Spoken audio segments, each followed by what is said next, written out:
Prajwal ರೇವಣ್ಣಗೆ HDK ಮತ್ತೆ dead line ಕೊಟ್ಟಿದ್ದಾರೆ. ಮತ್ತೊಮ್ಮೆ ಹೇಳ್ತೇನೆ, ಪ್ರಜ್ವಲ್ ಎಸ್ಐಟಿ ಮುಂದೆ ಬರಲಿ ಅಂದ್ರು ಕುಮಾರಸ್ವಾಮಿ. ಎಸ್ಐಟಿ ಮುಂದೆ ಬಂದು ತನಿಖೆಗೆ ಸಹಕಾರ ಕೊಡಬೇಕು ಅಂದಿದ್ದಾರೆ ಎಚ್ಡಿಕೆ. ಗೌಡರು ಹಾಗೂ ಕಾರ್ಯಕರ್ತರ ಮೇಲೆ ವಿಶ್ವಾಸ ಇದ್ರೆ ಕೂಡಲೇ ಪ್ರಜ್ವಲ್ ವಾಪಸ್ ಬರಲಿ, ತನಿಖೆ ಎದುರಿಸಲಿ ಅಂತ ಜೆಪಿ ನಗರದಲ್ಲಿ ಮಾಜಿ ಸಿಎಂ ಕುಮಾರಸ್ವಾಮಿ ಹೇಳಿಕೆ ಕೊಟ್ಟಿದ್ದಾರೆ. ಪ್ರಜ್ವಲ್ ರೇವಣ್ಣ ಬಂದು ಎಸ್ಐಟಿ ಮುಂದೆ ತನಿಖೆಗೆ ಸಹಕಾರ ಕೊಡಬೇಕು ಅಂತ ಆಗ್ರಹಿಸಿದ್ದಾರೆ. ದೇವೇಗೌಡರ ಮೇಲೆ ಕಾರ್ಯಕರ್ತರ ಮೇಲೆ ವಿಶ್ವಾಸ ಇದ್ರೆ ಕೂಡಲೇ ಪ್ರಜ್ವಲ್ ವಾಪಸ್ ಬರಲಿ, ತನಿಖೆ ಎದುರಿಸಲಿ ಅಂದ್ರು ಎಚ್ಡಿಕೆ.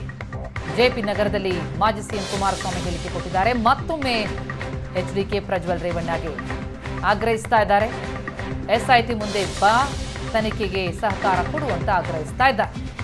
ಪ್ರಜ್ವಲ್ಗೆ ಎಚ್ಡಿಕೆ ಮತ್ತೆ ಡೆಡ್ ಲೈನ್.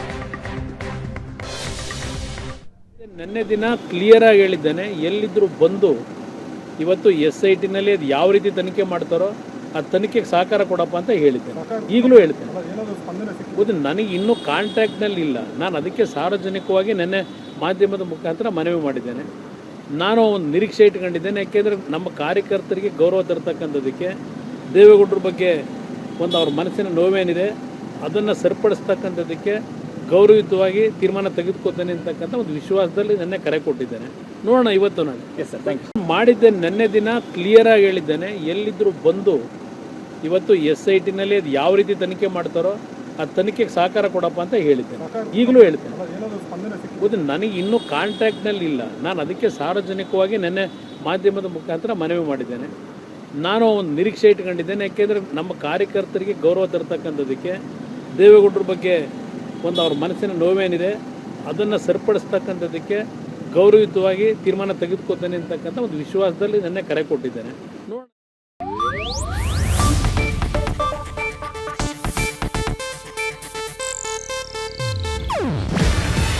ಇದು ಏಷ್ಯಾನೆಟ್ ನ್ಯೂಸ್ ನೆಟ್ವರ್ಕ್ ಪ್ರಸ್ತುತಿ.